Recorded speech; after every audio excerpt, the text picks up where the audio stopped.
Namaskar everyone. This is Manoj Mishra, faculty member of Department of Social Science at Jain Bharati Mrigavati Vidyalaya, Delhi. I hope everybody is doing extremely fine and staying safe at home. Today, I am going to tell you a historical story which is based on historical evidences.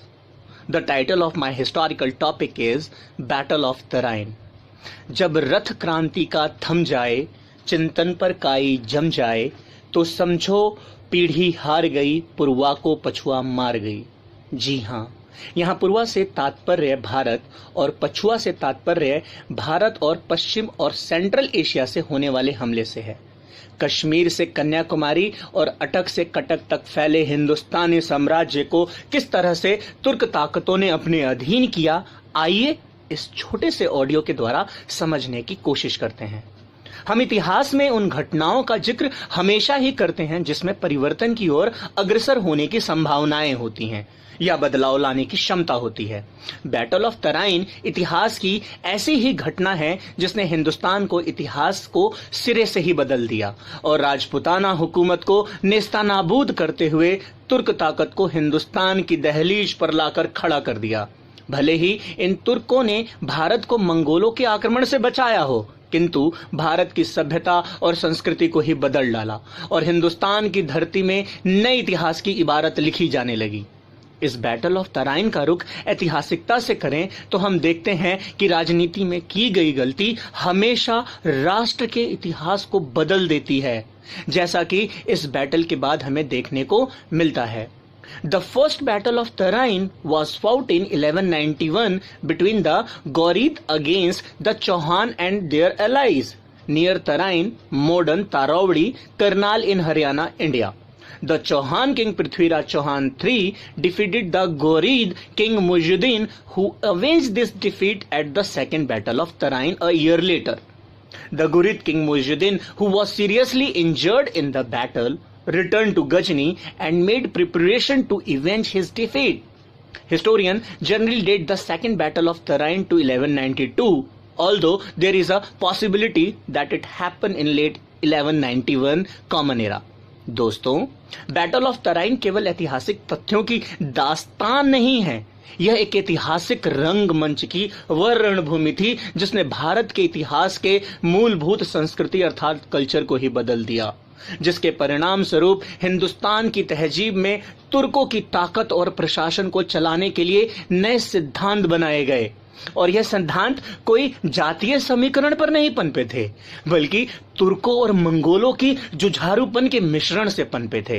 इन लोगों ने काबिलियत और मतलब से लोगों को अपने महकमे में शामिल किया। इन्होंने लालच का सहारा दिया और देखते ही देखते हिंदुस्तान की आवाम को अपनी सैन्य टुकड़ियों में शामिल कर लिया।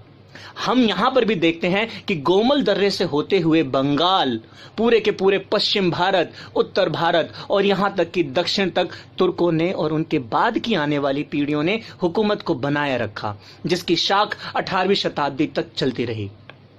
फर्स्ट बैटल ऑफ तराइन में अगर हम देखें तो Prithviraj was accompanied by a number of feudatory rulers whom historian Minhaj Sirajuzani describe as the whole of the Ranas of Hind. These rulers included Govind Rai, the ruler of Delhi. The Chauhan forces counter-attacked from three sides and dominated the battle, pursuing the Ghorid army into a withdrawal. According to historian Sarhindi, the Ghorid troops suffered reverse despite having fought bravely. When Mujahideen Ghori saw this, he charged against Govind Rai. Historian Minhaj states that Mujahideen Ghori, who was riding a horse, attacked Govind Rai with the lance hitting his mouth and breaking two of his teeth.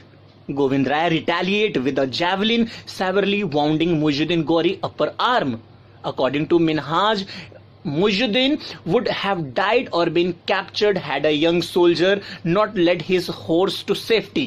After his departure from the battlefield, the Ghorid troops were disheartened and defeated. अगर पहले battle of Tarain का रुख हम थोड़ी से ऐतिहासिकता की ओर से करें तो यहाँ पृथ्वीराज चौहान ने बड़ी ही बहादुरी से मोहम्मद गौरी की सेनाओं को धूल चटाया, लेकिन रणभूमि की वह रणनीति को उन्होंने बहादुरी का प्रतीक समझ लिया, जहां भागती पीठ के ऊपर एक योद्धा हथियार नहीं उठाता है। और इस भूल ने मोहम्मद गौरी को अपनी खामियों और हिंदुस्तानी ताकतों से लड़ना सिखा दिया। और वो फिर खड़ा हो गया, वो फिर उठ खड़ा हुआ, और वह तुर्क सुल्तान ने एक ऐसी अपराजय रणनीति बना डाली जिसने चौहान शासक और राजपूते ताकतें मिलकर भी नहीं हरा पाए। 14 वर्ष की उम्र जिसने शेर का जबड़ा फाड़ दिया, बाल्यावस्था में दुश्मन की छाती पर भगवा गाड़ दिया, वो श्रेष्ठ धनुर्धर अग्निवंश का न डरता था अंजाम से। काश पहले ही तराइन में पूरे भारत को मुक्त किया होता मोहम्मद गौरी सुल्तान से। अब नई रणनीति और नई ऊर्जा के साथ मोहम्मद गौरी ने अपने तुर्क सिपह सलारों को तैयार किया और आगाज किया हिंदुस्तान के इतिहास को फिर से बदलने का। और इस बार वह पूरी तैयारी के साथ था। अगर हम सेकेंड बैटल ऑफ तराइन की बात करें, the second battle occurred in the same field as the first one. Knowing the Chauhan forces were well disciplined, the Muhammad Ghori did not want to engage in male combat with them. Instead, the Muhammad Ghori army was formed into 5 units, and 4 units were sent to attack the enemy flanks and rear. According to historian Minhajus Siraj Juzani, directed a lightly cavalry forces of 10,000 mounted archers, divided into 4 divisions to surround the Chauhan forces on the 4 sides. The Chauhan forces totally charged the fleeing Ghurid unit as the Ghurid expected. The Muhammad Ghurid and Ghori then sent a fresh cavalry unit of 12,000 and they managed to throw back the enemy advance. The remaining Ghurid forces then attacked the Chauhan troops field in panic. According to historian Minhaj Muizzuddin, strategy exhausted and weird the unbeliever, ultimate resulting in a second battle of Tarain in a victory to Muhammad Ghori was totally declared.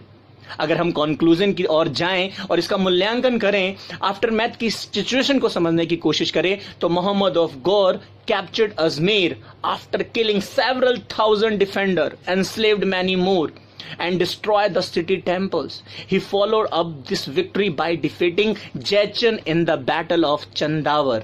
जी हाँ, अब दौर शुरू हुआ नई हुकूमत और हुक्मरानों का, जिसने हिंदुस्तान में नए कानून और धार्मिक मान्यताओं को अमली जामा पहनाना शुरू किया।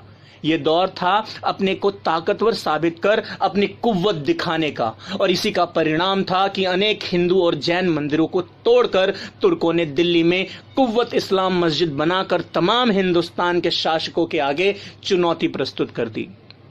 There was a general demoralization in the country, and there was no ruler in Rajput who could bring all his fellow princes together to stop the further advances of the Muslim in India.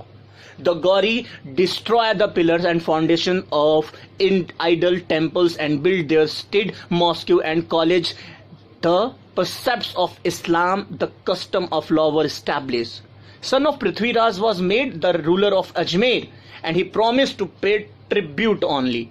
Muhammad Ghori went back to Ghazni, leaving Qutbuddin Aibak as a commander in charge of Indian processions in a short time.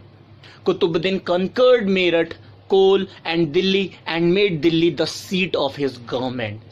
इस प्रकार battle of Tarain इतिहास की वह घटना है जिसने एक छोटी सी भूल को तुर्क ताकतों के बाद न जाने कितने ही फारसी और सेंट्रल एशियाई मुल्कों को भारत में आने के लिए प्रेरित किया।